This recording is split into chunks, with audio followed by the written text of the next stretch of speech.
بسم اللہ الرحمن الرحیم۔ عثمان بن ابی العاص رضی اللہ کی والدہ فاطمہ بنت عبداللہ فرماتی ہے کہ میں ان حضرت صلی اللہ علیہ وسلم کی ولادت کے وقت آمنہ کے پاس موجود تھی، تو اس وقت یہ دیکھا کہ تمام گھر نور سے بھر گیا اور دیکھا کہ آسمان کے ستارے جھکے آتے ہیں، یہاں تک کہ مجھ کو یہ گمان ہوا کہ یہ ستارے مجھ پر آ گرے گی۔ اور بعض بن ساریہ رضی اللہ سے مروی ہے کہ رسول اللہ صلی اللہ علیہ وسلم کی والدہ ماجدہ نے ولادت و سعادت کے وقت ایک نور دیکھا جس سے شام کے محل روشن ہو گئے۔ ایک دوسری روایت میں ہے کہ یعقوب بن سفیان باسناد حسن حضرت عائشہ رضی اللہ سے راوی ہے کہ ایک یہودی مکہ میں بغرض تجارت رہتا تھا۔ جس شب میں آپ صلی اللہ علیہ وسلم پیدا ہوئے تو مجلس میں قریش سے یہ دریافت کیا کہ اس شب میں کوئی لڑکا پیدا ہوا ہے؟ قریش نے کہا ہم کو معلوم نہیں۔ یہودی نے کہا کہ اچھا ذرا تحقیق تو کر کے آؤ، آج کی شب میں اس امت کا نبی پیدا ہوا ہے، اس کے دونوں شانوں کے درمیان ایک علامت ہے یعنی مہر نبوت، وہ 2 رات تک دودھ نہ پیے گا اس لیے کہ ایک جنی نے اس کے منہ پر انگلی رکھ دی ہے۔ لوگ فوراً اس مجلس سے اٹھے اور اس کی تحقیق کی، معلوم ہوا کہ عبداللہ بن عبد المطلب کے لڑکا پیدا ہوا ہے۔ یہودی نے کہا کہ مجھ کو بھی چل کر دکھلاؤ۔ یہودی نے جب دونوں شانوں کے درمیان کی علامت مہر نبوت کو دیکھا تو بے ہوش ہو کر گر پڑا۔ جب ہوش آیا تو یہ کہا کہ نبوت بنی اسرائیل سے چلی گئی۔ ایوان کسریٰ اور نہر ساوا۔ ایوان کسریٰ کے 14 کنگروں کا گرنا اور نہر ساوا کا خشک ہو جانا۔ آپ صلی اللہ علیہ وسلم کی پیدائش یعنی اسی شب میں یہ واقعہ بھی پیش آیا کہ ایوان کسریٰ میں زلزلہ آیا جس سے محل کے 14 کنگرے گر گئے اور فارس کا آتش قدہ جو 1000 سال سے مسلسل روشن تھا وہ بجھ گیا اور دریائے ساوا خشک ہو گیا۔ جب صبح ہوئی تو کسریٰ نہایت پریشان تھا، شاہانہ وقار اس کے اظہار سے مانا ہو رہا تھا۔ وزراء اور ارکان دولت کو جمع کر کے دربار منعقد کیا۔ اثناء دربار میں یہ خبر پہنچی کہ فارس کا آتش قدہ بجھ گیا ہے۔ کسریٰ کی پریشانی میں اور اضافہ ہو گیا۔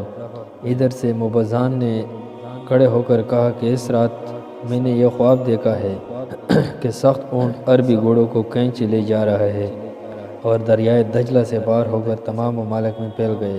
کسریٰ نے موبزان سے پوچھا کہ اس خواب کی کیا تعبیر ہے؟ موبزان نے کہا کہ شاید عرب کی طرف سے کوئی عظیم الشان حادثہ پیش آئے گا۔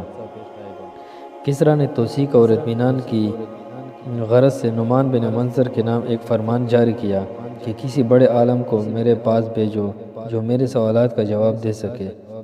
نعمان بن منظر نے ایک جہاندیدہ عالم عبد المسیح غسانی کو روانہ کر دیا۔ عبد المسیح جب حاضر دربار ہوا تو بادشاہ نے کہا کہ میں جس چیز کو تم سے پوچھنا چاہتا ہوں کیا تم کو اس کا علم ہے؟ عبد المسیح نے کہا آپ بیان فرمائے، اگر مجھ کو علم ہوگا تو میں بتلا دوں گا ورنہ کسی جاننے والے کی طرف رہنمائی کروں گا۔ بادشاہ نے تمام واقعہ بیان کیا۔ عبد المسیح نے کہا کہ غالباً اس کی تحقیق میرے ماموں ستیح سے ہو سکے گی جو آج کل شام میں رہتے ہیں۔ کسریٰ نے عبد المسیح کو حکم دیا کہ تم خود اپنے ماموں سے اس کی تحقیق کر کے آؤ۔ عبد المسیح اپنے ماموں ستیح کے پاس پہنچا تو ستیح اس وقت نزع کی حالت میں تھا مگر ہوش ابھی باقی تھے۔ عبد المسیح نے جا کر سلام کیا اور کچھ اشعار پڑھے۔ ستیح نے جب عبد المسیح کو اشعار پڑھتے سنا تو عبد المسیح کی طرف متوجہ ہوا اور یہ کہا کہ عبد المسیح تیز اونٹ پر سوار ہو کر ستیح کے پاس پہنچا جبکہ وہ مرنے کے قریب تھا۔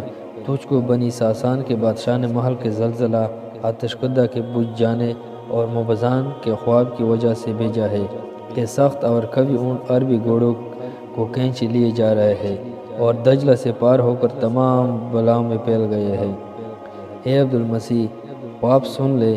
جب کلام الہی کی تلاوت کثرت سے ہونے لگے، صاحب عصا ظاہر ہو، وادی سما روا ہو جائے، دریائے ساوا خشک ہو جائے اور فارس کی آگ بجھ جائے تو ستیح کے لیے شام نہ رہے گا۔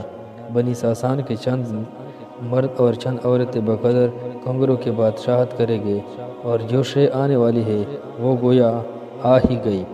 یہ کہتے ہی ستیح مر گیا۔ عبد المسیح واپس آیا اور کسریٰ سے یہ تمام ماجرا بیان کیا۔